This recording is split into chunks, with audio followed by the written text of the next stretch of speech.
In today's video, I'm going to teach you how to perform sprint planning in Jira. If you find this useful, consider subscribing and liking the video. Sprint planning is a crucial process in Agile project management, and using Jira makes this task much easier. Let's dive in. First things first, the first step is to log into your Jira account. When you access Jira, you'll find a user-friendly interface waiting for you. Once you're logged in, you'll be on your dashboard where you can see various projects and boards. This is your starting point for navigating to your sprint planning.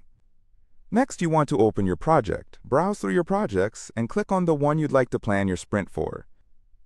This action will take you to your project's specific board where all the magic happens. Remember, having access to the right project is essential, as sprint planning should be aligned with the specific goals of that project. Now that you're within your project, it's time to give your sprint a name. It could be something simple like Sprint 1 inch or more descriptive based on your project milestones or timelines. Naming it effectively will help your team understand what the sprint entails at a glance. Once you've thought of a name, type it into the designated area and make sure to hit the Enter icon to save it.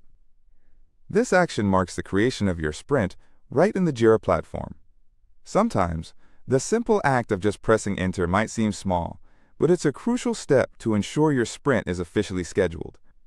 After your sprint is successfully created, you'll have the option to name it once again, if needed. It's perfectly fine to refine the name as you see fit. Once you're happy with the name and the overall understanding of the sprint scope, press the Enter key once more. This step solidifies your sprint details in Jira.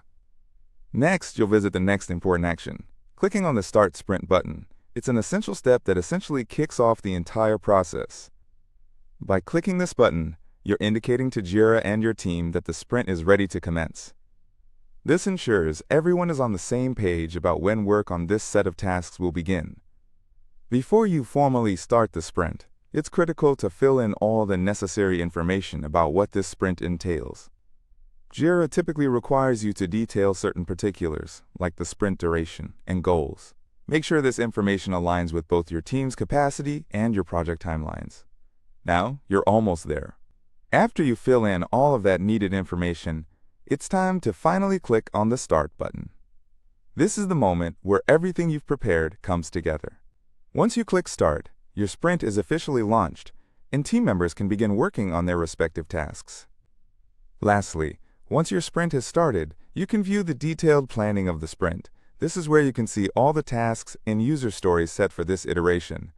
You can keep track of progress and manage workloads as necessary. It's essential to monitor this planning phase to ensure that the sprint remains on track and all team members are active and engaged. There you have it. You've successfully learned how to perform sprint planning in Jira. It's a simple yet effective process that is pivotal for maintaining an organized workflow in Agile methodologies. As you continue implementing these steps, you'll gain greater familiarity and efficiency with Jira, which will greatly enhance your team's performance. If you have any questions or want to share your experiences with sprint planning in Jira, feel free to drop a comment below. Don't forget to subscribe for more helpful tutorials. Happy sprint planning!